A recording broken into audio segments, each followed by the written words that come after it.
So I did not see this. I have no frame of reference. Howard, take it over. Well, I thought the bit was going to be something like, so you want to know how the Dragon Ball movie went, huh?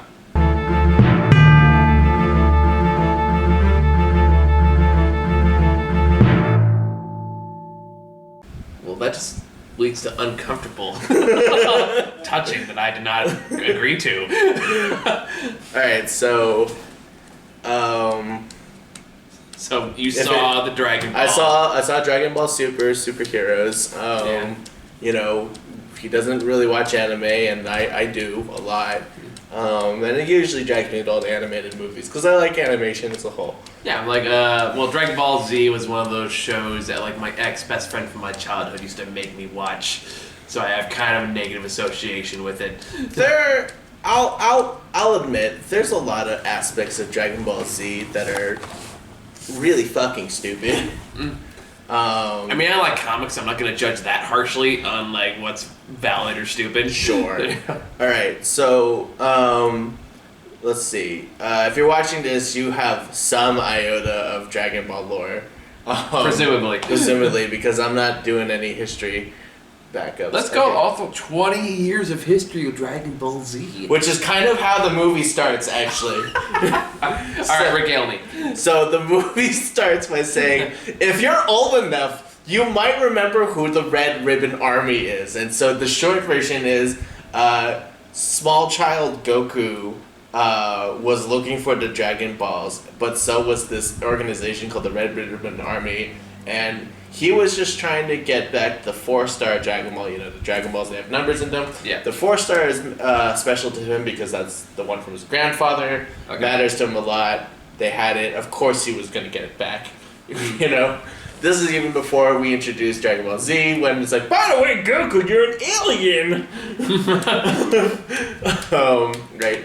So, literally, the movie starts. If you are old enough to remember, you might recall the Red Ribbon Army. We saw the English dub. That is almost a verbatim quote. Okay. And I'm like, and the first thing I said to my friend, I went with Will, and he was like, first thing I said to him was like, wow, I feel fucking old.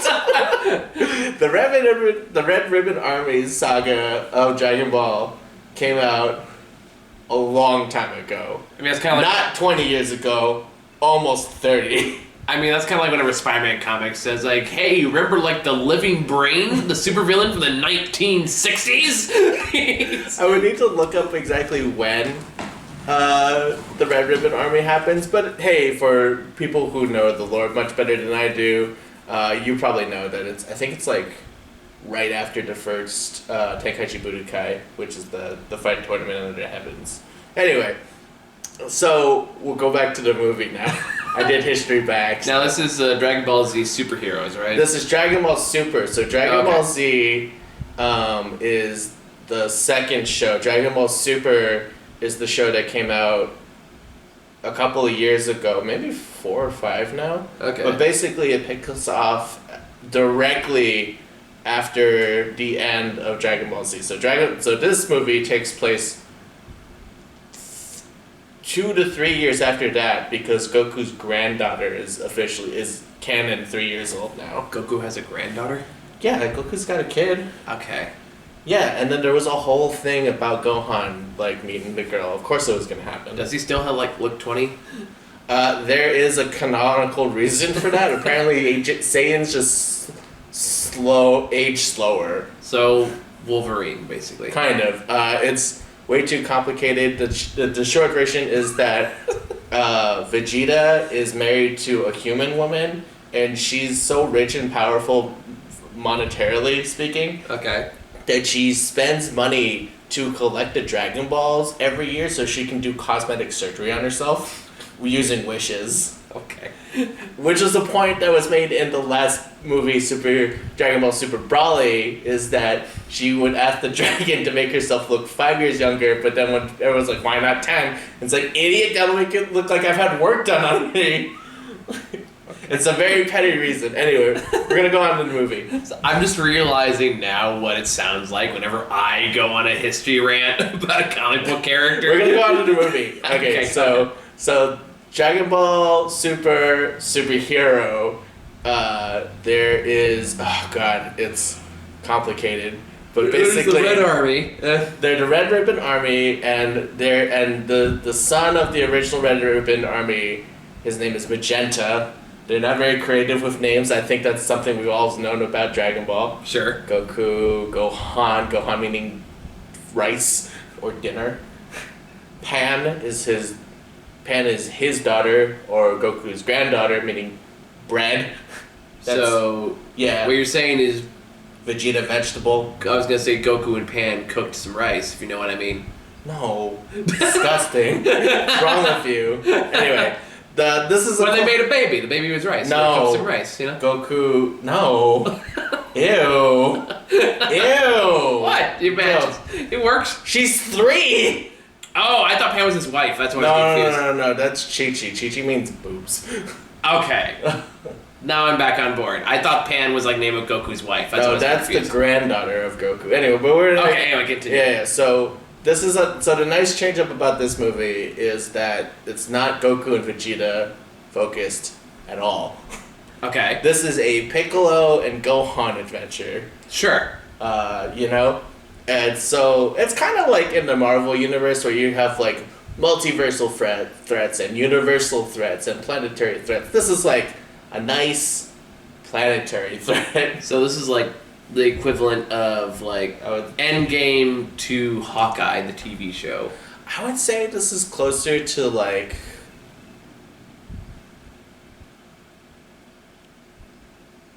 Falcon and the Winter Soldier. Okay, I can see that. It's like that level of stakes. Like, Gotcha. Okay. Like it could get really bad if this spread out to the planet. Gotcha. Anyway. Okay, I'm on the same page. Continue. Okay, so it's Piccolo. Well, anyway, so back to the Red Ribbon Army guy. They recruit a dude who got out of prison. He's the grandson of Dr. Gero. Short version, there was a whole arc in the original Dragon Ball Z show about androids. We're not gonna get into it. He had a grandson apparently. Okay. And apparently one of the characters from the Dragon Ball Z Fighters Z game is in fact canon. Okay. So, good on you. Anyway, so they had a grandson. He's a super hyperbolic genius that just wants to make androids, but his thing is like, he doesn't have the greatest working personality, and he also looks like he deserves to live in like some kid, so like his mom's basement. Okay. Right. All right. Like he's tiny. He's like kind of pudgy and overweight. But he does have a fascination with heroes. Okay. So now we're getting somewhere. Okay, so 6 months after that, he has made these androids, Gamma 1 and Gamma 2. As you do. Yeah. They're superheroes. They've been mistakenly been told that they work for the good guys of the Red Ribbon Army. But like also like they've been like kind of told like the mission statement of the Red Ribbon Army, and it's like, so you're not gonna question that at all? Okay, don't worry about it. That's fine. This is a Dragon Ball movie. We're not expecting much. We're here for fights. Yeah. Don't quite put too much logic into it. But we're also here because this is interesting from Toei, is that this movie is done in 3D animation. Mm-hmm. It's full 3D. Yeah. But we'll get there in a bit. So, you know. So they're androids that think they're superheroes. So there's androids that they think they're superheroes. But they work for the fascists. They work for the fascists, and they're convinced that Bulma, who I guess is Microsoft. Okay. Bulma and her family, they have a thing called Capsule Corp. Basically, they have shrinking technology. You could like put a car in a little capsule. Okay. That'd be super convenient. Get rid of a lot of parking, whatever. That's not my commentary. We're here to talk about. I Anyway, feel like we've had that exact discussion at some point. before. yeah, probably. I hate parking spaces. They're completely pointless beyond having them. Outside of having a car to park. Yeah, in a parking if a space. if cars, never mind. We're not here for that. So basically, let's just say that Bulma is Microsoft, or Okay. no, you know what? The Monsanto Corporation. I think that's more accurate. Or they're being painted as the Monsanto Corporation, but I think they're just more like Microsoft. What is the Monsanto Corporation? It's if we talk about that, your channel might get taken down. No. Basically, they're kind of like the conglomerate that kind of runs our world. Anyways, the short version. It sounds very Illuminati when you say it like that. But You can look it up. The Monsanto. I mean, Futurama makes a joke about the Monsanto Corporation. fair enough. Anyway, so these two androids are convinced that Bulma and her friends are evil. Of course. And so as you do, you've been ordered to go fight Piccolo, and it's like, all right, cool, let's have some fighting, blah blah blah, and then something about picking up Pam from school, blah blah blah. There's more fighting. Anyway, This is such a weird summary because it's yeah, there's some fighting. Hey, come on, sweeties, go home. All right. I wish that was an exaggeration, but it's kind of like that. Honestly, Okay, so going through the summary of the movie, I feel is way more entertaining than I would actually have watching it. right. So basically, Piccolo, he's the big green guy. Yeah. He gets attacked by the androids, and then obviously the android's like, he's fucking dead because I didn't check the body. Yeah. Because heroes don't check for bodies. That's fucked up. Of course not. Yeah. So he follows this android Gamma 2 back to his hideout, which is Wakanda. Sure. No, literally, they have an illusory thing where you pass through it, and then there's the whole facility inside. Okay. Yeah, so I'm like, oh, it's Wakanda. They're gonna get sued. Well, I mean, they don't own that concept. That concept existed pre-Wakanda. Gorilla City from DC was doing it first. You want to be technical about it. Say you could add to this convo. Anyway, I'm having a reactionary stance right now. yeah, so, it's great to be on this side. Yeah, right. So kind of refreshing, honestly. yeah, for sure. So Piccolo follows back, and it's like, okay, cool. So there's androids, and they're going to take over the world with with love and respect, blah blah blah, and then the big reveal is that along with these two androids, they've made Cell Max. If you don't know. Cell's the weird baby-looking alien dude, right? Got the purple Mewtwo sides and shit. No, that's Frieza. Oh, okay, never mind. No, I have no idea. No. Cell is the guy after that, the bug dude. I think I probably would know if I saw it. Yeah, Okay. The name rings a bell. You can look it up on your phone. I will look it up. Yeah, just type in Perfect Cell. Continue. So they've made Cell Max, and the Dr. Hedo is the guy who they recruited from prison, by the way. Okay. And it's like, yeah, you should make Cell Max because... Oh, this guy. Okay, yeah. So we remember how effective Cell was not under anybody's control after Dr. Gero unleashed him into the world, almost blew it up. But you know what? We as the Red Ribbon Army is like, yeah, but what if we could control it? Of right? course. Yeah, because they're dumb and evil. Anyway, so, okay. Now we get to the school pickup. Wait, so all that is before? All of that's before. Okay. That's the reveal. So we know, if you could follow any sort of simplistic movie beats, obviously they're going to convert Gamma 1 and Gamma 2 to fight with them, and they're going to fight the real threat, Cell Max. Yeah. That's apparent for anyone to be. I mean, the ages Godzilla 12. versus Kong, but then they fight Mechagodzilla. Yeah, I get the concept. Yeah, exactly. Yeah. For sure. Right? So they do that, and then Piccolo's like, hey, so... Because the kind of the B plot here is that Piccolo feels that Gohan is wasting his potential as a fighter by having a 6-figure job and being a renowned biologist that basically has integrated into regular people's society, and Piccolo's like, yeah, but you should fight because you're pretty good at it.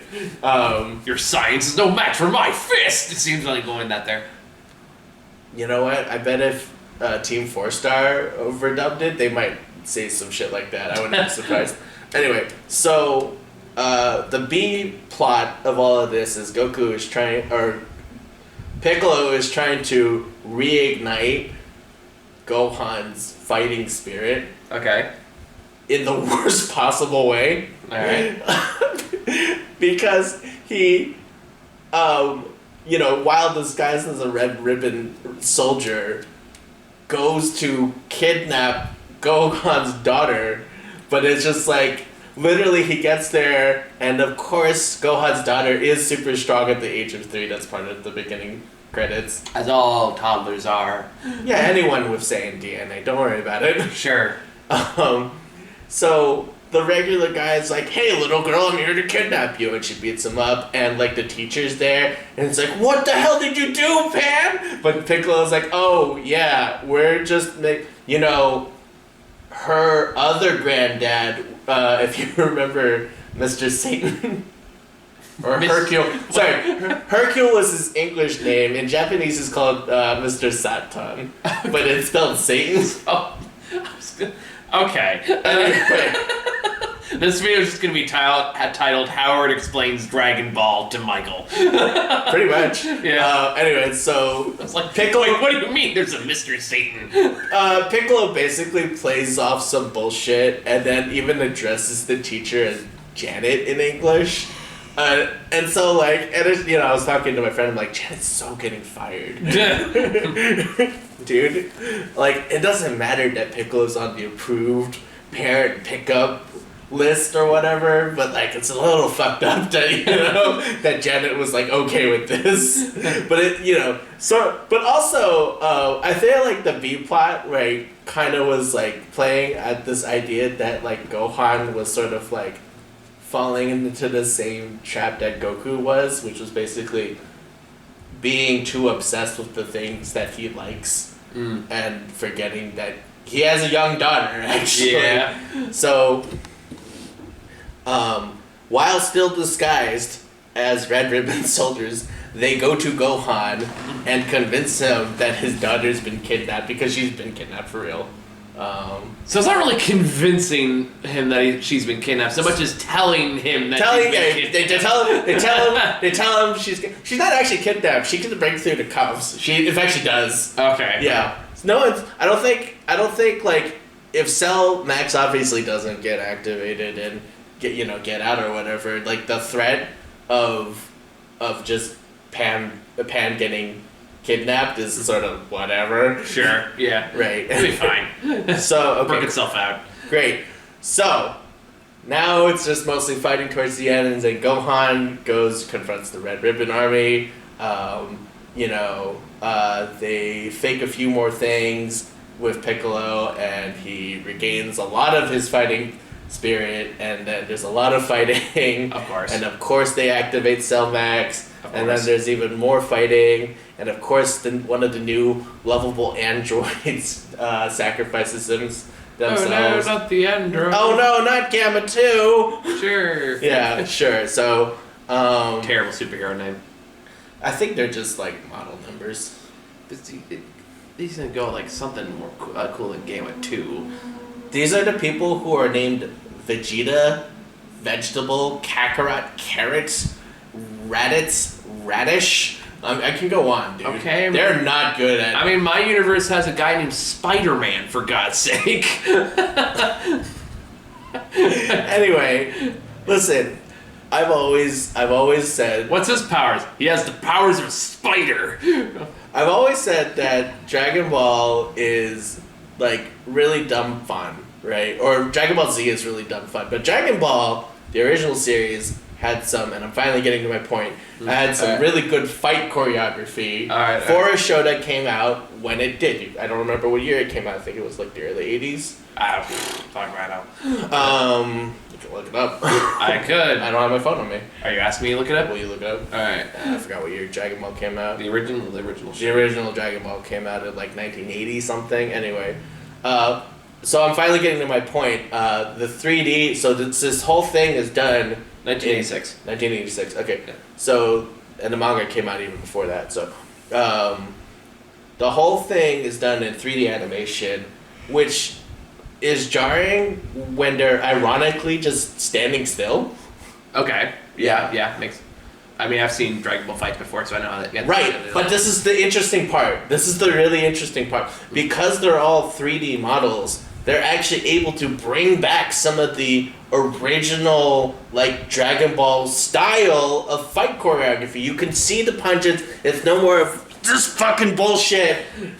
Okay. Right? Yeah. The punches are thrown. Like, Gohan actually, like, picks up a dude and, like does like a fucking chokehold slam, you know? It's like, I don't know the moves. Yeah, I gotcha. Yeah, he does is it a seismic toss? Whatever. Okay. It's cool.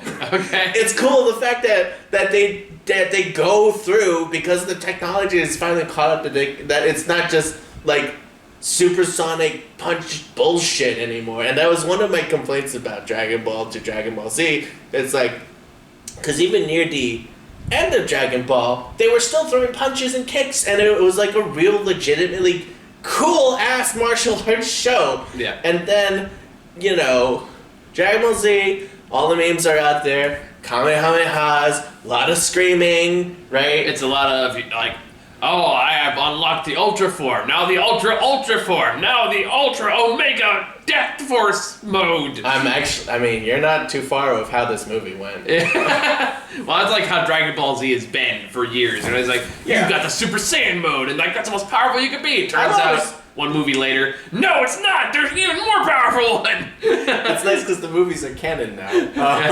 That used to not be the case. Oh, was it? Yeah, so for the longest time, Dragon Ball Z movies were just not canon. Oh, really? These are all canon now. All right. So this is nice. Anyway, yes, you're right. Piccolo has a new form. His skin it goes from green to like bile yellow, and then he goes just straight up orange. And they literally, in the English dub, just call him Orange Piccolo. I don't know what they're actually going to call him in Japanese. I'm sorry, there's something really funny about that. Super Saiyan, Mega Super Saiyan, you get orange! Orange Piccolo! You went from lime to lemonade to orange! The ultimate Kool-Aid flavor. So, yeah. He goes pink and like, oh my god, he's gone raspberry! So, Piccolo gets a new powered form because they use a wish from the dragon. Sure, as you do. Yeah. As you do. It's also when Piccolo finds out that Bulma's been using the dragon for cosmetic surgery all these years. Because I think Super Saiyans age like 1/8 as fast as humans do. You know, it's funny. Slight tangent, but I was watching What We Do in the Shadows, the TV show, and like one of the B plots in there is one of the vampires finds a djinn, like as their grant wishes, but they like have the conversation of like, well, we want to make sure we're ultra specific with our wish and we don't fuck this up and gets like deadly consequences. Mm-hmm. And like so it goes into like straight up negotiating like a contract like on a board about like he wants the biggest penis of the world. So like, but I don't want it so big that it crushes me or crushes anybody else. Well, how about a mouse? Yes, you can crush a mouse. That's okay. And it cuts to the djinn and it goes like, what they're doing is correct, but it's also very annoying. Anyway, go ahead. So Piccolo, you're right. Piccolo gets a new form. He just turns his skin is orange and his eyes go red. Gohan, obviously, he gets a new form. His hair is silver. It's like extra long and spiky, like it goes out like an extra foot past his head at about a 45-degree angle. And his eyes go red, and whatever. Again, as you do. Yeah. Standard Dragon Ball Z stuff. Sure, the fans might say it's a form of Ultra Instinct. I disagree. I'll just call this Mystic Saiyan Max because they called it Cell Max because why not, right? That's on point. Yeah. I'm done. That's not canon. There's no way that name is canon. This is the case where you can tell me anything you want about this and I believe you. Anyway, there's a lot of fighting. Gamma 2 gets himself killed, and then they convince the Doctor and the other Gamma robot to join Microsoft at the end. Yeah. I guess all that said, did you like it? I really did like it because for the point that I was making is that the story is really dumb. Yeah, Orange Piccolo is not different from I guess lemon lime green Piccolo. Yeah. I mean, if he doesn't go purple next time, right? Because that's the best flavor, grape.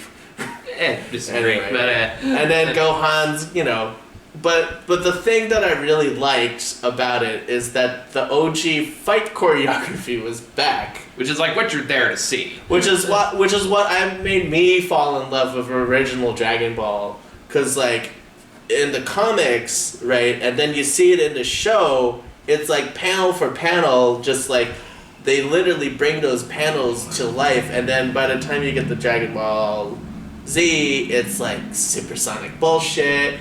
But in the manga, like even the fighting is still kind of like pretty what's the word I'm looking for?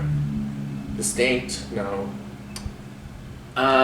Unique? No, it's like explicit. It's like you can see it. You can see the idea of the motion and like how it's supposed to look. Right? It's clear. It's like, yeah, sure, clear for lack of a better word. Yeah. And then like Dragon Ball Super kind of did the same thing with supersonic bullshit. So it's nice that they're not doing supersonic bullshit. Yeah. Yeah. Well, it's because they don't need to save on animation budget like they did in the old cartoons. Yes. And finally, the C plot. Because if you're wondering why Goku and Vegeta weren't there, it's because they were a C plot. They weren't even a B plot, dude. Basically, they were on a different planet fighting each other the entire time to like win like a petty match to see who was like better for whatever reason. So basically they just need something for those characters to do. Yeah, they needed a reason for the multiverse savior heroes to not show up. Yeah, that's basically sense. They were fighting each other. Alright, that but tracks. More importantly, for all the Vegeta fans out there, Vegeta wins the fight. It is a post-credit scene. They get to a thing where they're like about to punch each other, and it's like the weakest tap in the chest where you're just like, ugh, right? And then Goku falls over and it's like, you got me. And then finally Vegeta has his moment like, yes, I won! And he passes out. And that was it. That's the C plot. Alright, well, here we go. So, who would you recommend this movie for? If you kept up through Dragon Ball Super, the show, if you were the kind of idiot that watched, the movie with Golden Frieza and the Broly movie, and I think there was a movie, no, there wasn't a movie in between. Those two movies, you should watch the movie. I think you would like it. Right. If you look at it with what I'm looking at it for. If you were there because you wanted supersonic bullshit, you're not going to get supersonic bullshit. Honestly, it's like a refreshing change of pace for the franchise. Yeah, it's nice that the technology is there so that the fight choreography is more like it's there. You can see it, and it's also really cool to see Gohan just like pick up a dude and slam him into the ground. Yeah. Wow. All right, is there anything else you want to add in there? No, that's pretty much it. All right, So, cool. yeah, that's what happens when you come into my room and ask me, how was the movie? Easiest content I've ever made.